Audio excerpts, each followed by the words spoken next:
Praise the Lord. கர்த்தருடைய பரிசுத்த நாமம் மகிமைப்படுவதாக. அன்பானவர்களே, இந்த நாளிலும் இயேசுவின் நாமத்தினால் உங்களை வாழ்த்துகிறேன். இந்த நாளும் இயேசுவின் நாமத்தினால் உங்களுக்கு மகிழ்ச்சி நாளாய் அமைவதாக. இந்த நாளுக்கான கர்த்தருடைய வார்த்தை 1 ராஜாக்கள் 18ஆம் அதிகாரம் 38, 39 வசனங்கள். 1 Kings chapter 18 verses 38 and 39. அப்பொழுது கர்த்தரிடத்திலிருந்து அக்கினி இறங்கி அந்த சர்வாங்க தகன பலியையும் விறகுகளையும் கற்களையும் மண்ணையும் பட்சித்து வாய்க்காலில் இருந்த தண்ணீரையும் நக்கி போட்டது. ஜனங்கள் எல்லாரும் இதை கண்டபோது முகங்குப்புற விழுந்து, கர்த்தரே தெய்வம், கர்த்தரே தெய்வம் என்றார்கள். கர்த்தருடைய பரிசுத்த நாமம் மகிமைப்படுவதாக. அன்பானவர்களே, இந்த நாளிலும் கர்த்தர் உங்களுக்கு கொடுக்கிற வார்த்தை, தேவையற்றவைகள் சுட்டெரிக்கப்படட்டும், தேவையானவைகள் சுத்திகரிக்கப்படட்டும். தேவையற்றவைகள் சுட்டெரிக்கப்படட்டும், தேவையானவைகள் சுத்திகரிக்கப்படட்டும். கர்த்தருடைய பரிசுத்த நாமம் மகிமைப்படுவதாக. இந்த வருஷத்தின் இறுதி நாட்களிலே கர்த்தர் நம்மை அழைத்து வந்து ஒரு அருமையான ஒரு சுத்திகரிப்புக்குள்ளே நம்மை நடத்தட்டும். ஏன் சுத்திகரிப்பு தேவை? நீங்கள் நன்றாக சுத்திகரிக்கப்படும் பொழுது நீங்கள் எட்டாத உயரத்திற்குள்ளே அழைத்து செல்லப்படுவீர்கள். இந்த பகுதியிலே 2 காரியங்களை பார்க்கிறோம். எலியா அந்த ஜனங்களுக்கு முன்பதாக பலியை ஆயத்தப்படுத்தும் போது அவன் சில காரியங்களை செய்கிறான். என்னென்ன செய்கிறார்? அந்த பலிபீடத்திலே செப்பனிட்டு விட்டு அந்த பலிபீடத்தில் பலிப்பொருளை வைக்கிறார், விறகுகளை வைக்கிறார், கற்களை வைக்கிறார், மண்ணை வைக்கிறார், வாய்க்காலிலே தண்ணீரை ஊற்றுகிறார். இதோடு கூட சேர்ந்து அங்கே ஜனங்களும் நிற்கிறார்கள், எலியாவும் நிற்கிறார்.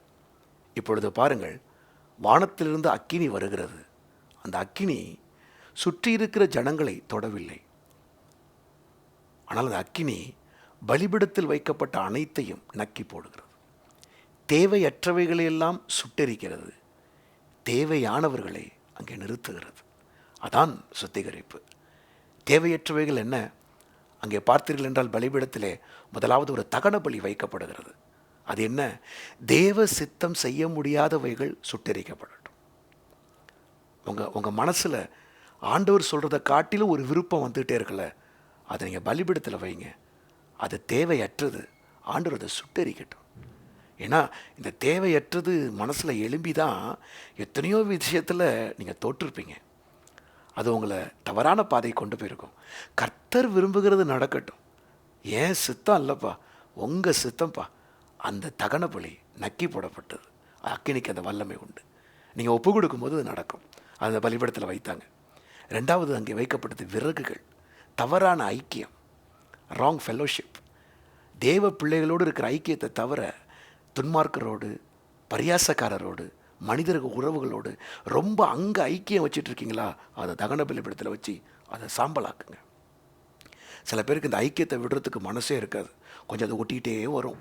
அந்த ஐக்கியம் இருக்க இருக்க இருக்க அது உங்களுக்கு நன்மையாக தெரியும், ஆனால் கர்த்தருடைய பார்வையில் அது தீமையாக இருக்குது. அது நக்கி போடப்படட்டும். 3வது அங்கே கற்களை அது நக்கி போட்டது. சின்ன சின்ன கல், அந்த கல்லை எல்லாத்தையும் நக்கிட்டு அக்கினி. நம்ம வாழ்க்கையில் ஒவ்வொரு நாளும் சிறு கற்கள் வரும். பொய் ஒரு கல், பொறாமை ஒரு கல், பெருமை ஒரு கல். இந்த கல்லெல்லாம் உள்ளே வந்துகிட்டே இருக்கும். வஞ்சகம் ஒரு கல். இந்த கல்லெல்லாம் உள்ளே வரும்போது அந்த கல்லே உங்களுடைய வாழ்க்கையில் தடுத்து நிறுத்தும். இந்த கற்களை என்ன செய்யணும்? அக்கினி நக்கணும். 4வதாக இங்கே சொல்லப்பட்டிருக்கிறது, கற்களை மாத்திரம் அது நக்கி போடவில்லை, கற்களோடு சேர்த்து அங்கு சொல்லப்பட்டிருக்கிற மண்ணை அது நக்கி போட்டுச்சு. இந்த மண்ணு தான் சுயம். சுயம் உங்களில் சாம்பலாய் மாறட்டும். நான் அதான் மண். என்னால், நான், இதை கொண்டு அப்படிலாம் உள்ளே இருக்கிறதெல்லாம் வரும். சுயங்கள், பெருமைகள், சாதி பெருமைகள், படிப்பு பெருமைகள், பட்டப்பெருமைகள், குடும்ப பெருமைகள், பொருள் பெருமைகள், இதெல்லாம் உள்ள சுயம். இதெல்லாம் இருக்குல்ல, அது பலிபீடத்தில் வைக்கும்போது நக்கி போடப்படுது. சுயம் நக்கப்படுகிறது. அடுத்ததாக அங்கே பார்க்கிறோம், அங்கே வாய்க்காலில் இருந்த தண்ணீர் பட்சிக்கப்பட்டது. தண்ணீர் எதை குறிக்கிறது? அங்கே தேவையற்ற ஒரு ஸ்டாக்னன்சி, முன்னேற்றமே இல்லாமல் ஆவிக்குரிய வாழ்க்கையில் ஒரே இடத்துல இருக்கிறது. ஒரு நாளைக்கு 5 நிமிஷம் ஜெபம் கூட இல்லை, ஒரு 2 அதிகாரம் கூட படிக்கிறது இல்லை, முழங்கால் போட்டு ஜெபமே இல்லை, கர்த்தருக்காக எந்த காரியத்தையும் செய்கிறதில்ல. அப்படியே ஒரு குளம் போன்ற தேங்கின தண்ணி. ஆண்டவர் நம்மை நதியாய் அழைத்திருக்கிறார் அல்லவா. நீங்கள் ஜெபிக்கிறதே இல்லை, ஸ்தோத்திரம் பண்ணது இல்லை, குடும்ப ஜெபம் இல்லை, ஒன்றுமே இல்லை. இப்படி ஒரு சாதாரண நிலையில் உட்காந்துருக்குறோம்ல, அந்த தண்ணி நக்கி போடப்படட்டும். தேவையற்றவைகள் சுட்டெரிக்கப்படட்டும்.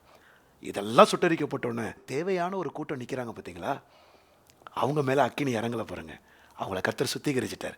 இது நக்கி போடப்பட்டோன்னே அங்கேருந்து ஒரு சத்தம் வருது, கர்த்தரே தெய்வம், கர்த்தரே தெய்வம் என்கிற சத்தம்.